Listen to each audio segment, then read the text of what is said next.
संत शिरोमणि महर्षि रविदास जी अमर रहे, संत शिरोमणि रविदास जी अमर रहे।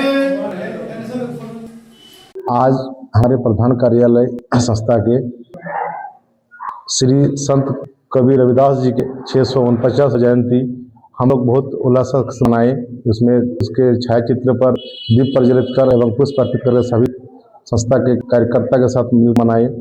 और हम लोग पूरा देश में जो ये संदेश देके गए हैं हमारे संत शिरोमणि रविदास जी कि अखंडता और समानता के भेदभाव को मिटा करके समानता को लाना है। और देश में जो उच्च नीच छुआछूत का जो बात था उसको समाप्त करने का जो इसने पीड़ा उठाया था, उसको लेकर के हम लोग उसके आदर्श एवं उसके किए हुए पद चिन्ह को रखते हुए इनका जो सिस्टम है, जो सिस्टम बताया गया है, उनके माध्यम से हम लोग काम करने के लिए तैयार है। संकल्प ये था कि जैसे कविदास के बहुत सारे दोहे थे, उसमें से एक दो दोहे जहाँ पर बताया जाता है कि मन चंगा तो कोटती गंगा, क्योंकि जब तक आप अपने में स्वच्छ है तब तक दुनिया में किसी को स्वच्छ नहीं मान सकते हैं।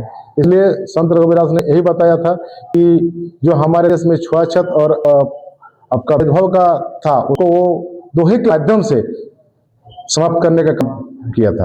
नए साल में क्या संकल्प लेते? नया साल में हम लोग संकल्प लेते हैं कि जितने महापुरुषों ने जो चीज आज हमारे देश के लिए कर गए हैं, उसी के आलोक में, उसी के रास्ते में चलकर हम लोग इस संस्था को आगे बढ़ाएंगे और हमेशा हर साल के भांति आगे भी महापुरुषों की जयंती को मनाते रहेंगे।